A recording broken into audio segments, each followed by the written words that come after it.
Hello everyone, I am Dr. Sonali and I welcome you all to CSC Core Concepts in the series of Foundations of Compiler Construction.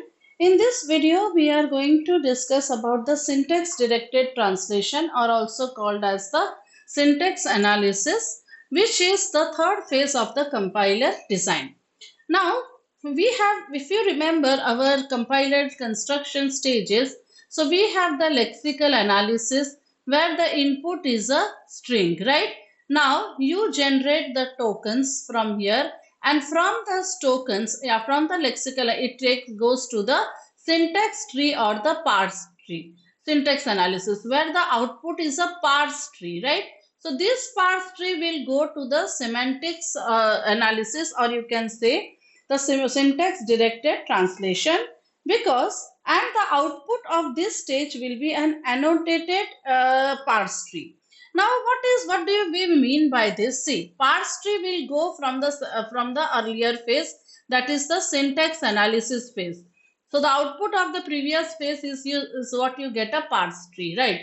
Now from this parse tree you get the semantic analysis, you give it to the semantic analysis, and the output you get a annotated parse tree. Now what is this annotated parse tree means?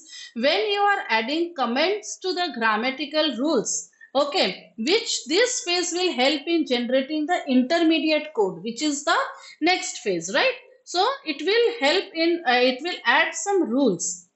So when you add some grammar to the semantic rules, it will give you semantic actions. They are called as semantic actions, which will help to translate the source code by associating some attributes with the grammar symbols, so that you can create the intermediate code. Let us see one example and try to understand it. So this is our grammar. So you have been knowing about grammar since long, and in both in other phases also we have dealt with the grammar part, right? Now you can see here there are two sections, one is the grammar and one is the semantic rules. So this is what they will tell what the grammar should do, right?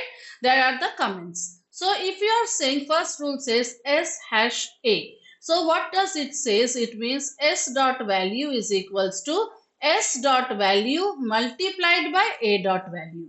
So what does it mean? That hash is your multiplication, right? A takes the form A and B. So what does it mean? A dot value is equals to A dot value plus B dot value, right? And this is explaining. So B ID, so it is B value is equals to ID dot value. So let us see a string, okay, 5 into 3 and 4. And we want this string, sorry, I can write it as 5 hash 3 and 4. Let's say I am replacing this multiplication with hash. So grammatically it is correct, and I have to create a parse tree. So let's say we have pre-created. Now first is that you have to see this one, you have to see this one, right? Now the priority, whose priority is higher, that also you can see. I will tell you. See 5 hash 3 and 4, right? So how will you start deriving the parse tree? Now which the priority of that symbol will be higher, who is far away from the start symbol. So now who is the start symbol? S. Which are the two operators? Hash and ampersand. Now out of these two, who is far from S? Ampersand, right? It is coming later. So ampersand as the, this is will happen, right? So now let's create one parse tree where it is an hash. So S, by the first rule you can use S hash A.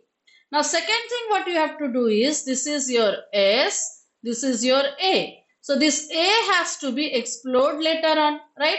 So you will use the second level. So second level se pehle aap you can do one thing is that S is there, you can take A, you derive S, A from S using this rule. From A you can derive B using this rule, because you have to apply, you have to solve this problem, right? And B is your identifier. Understood? Now let's explore A. To explore A, okay, hash is multiplication A and B. You have to apply the digits. So A is taking the form of B using that rule, and ID. Similarly, B is your ID.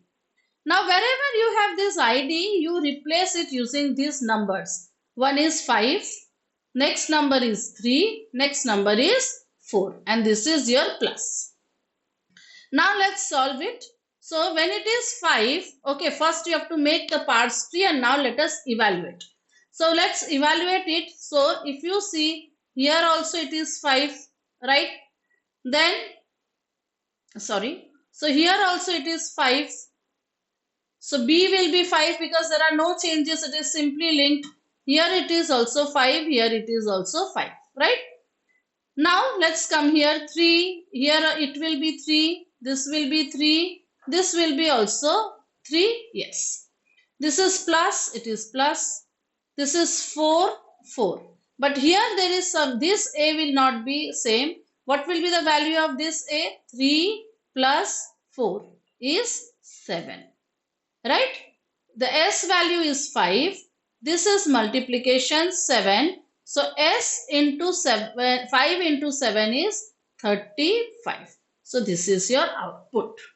So what you have to do? You have to solve and give the answer. Right? Let's see another. So basically syntax directed translation is also useful for evaluating the arithmetic expression. One of the very important application of syntax directed translation.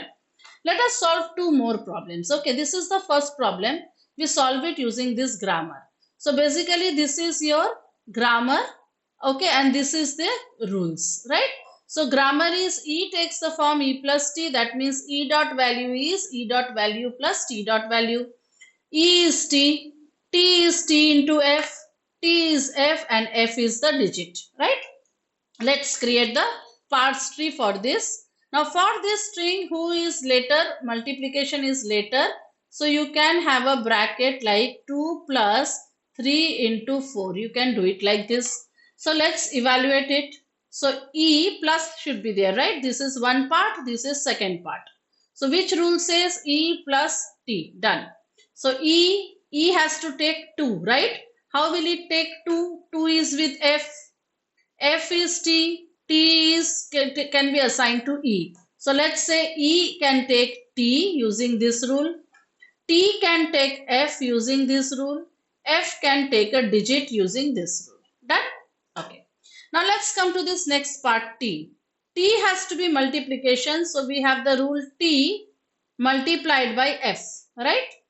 Now this also has to be digit from T to F.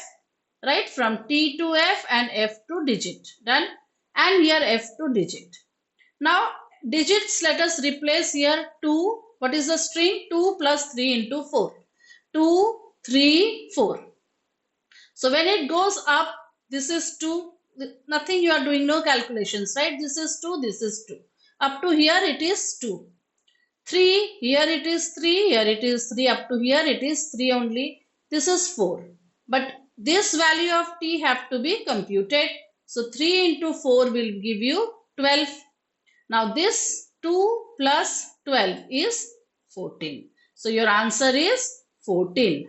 Right? Now let us do the same problem. Okay, for the other string. Now when you are doing it for the other string, let's see. Again, this is having a bracket and this is there. Same parts tree, same rule. Not same parts tree. Parts tree will change. You see. Here plus is there. Okay, this is one element. This is the second element. So E plus T. But here E has to be explored. Right? E has to take the form multiplication. Now E directly cannot take multiplication. But yes, E can be T. And from T you can get this multiplication. So E can be T. And T you can split as T multiplied by F. T is F, F is digit, F is digit. Here T is F, F is digit. Now you replace the digits, that is 3, 5 and 4. This will be 3, this will be 3, this will be 5. 5 into 3 is 15. 4 will be 4 here, it will be 4 here. Here it will be 15. So 15 plus 4 is 19. Same grammar rules, but the string is different. So you are getting a different parse tree and a different output. So I hope you understood. These are the basic rules of semantics that along with the grammar you are given a rule. This is called as an annotated parse tree. So when you write down these values or these rules along with this parse tree, so this parse tree becomes a annotated parse tree. More about this we will see that how to you can parse this tree using top down parsing as well as with bottom up parsing both. So that we will see in my upcoming video. So don't forget to like, share and subscribe to CSE Core Concepts. Thank you.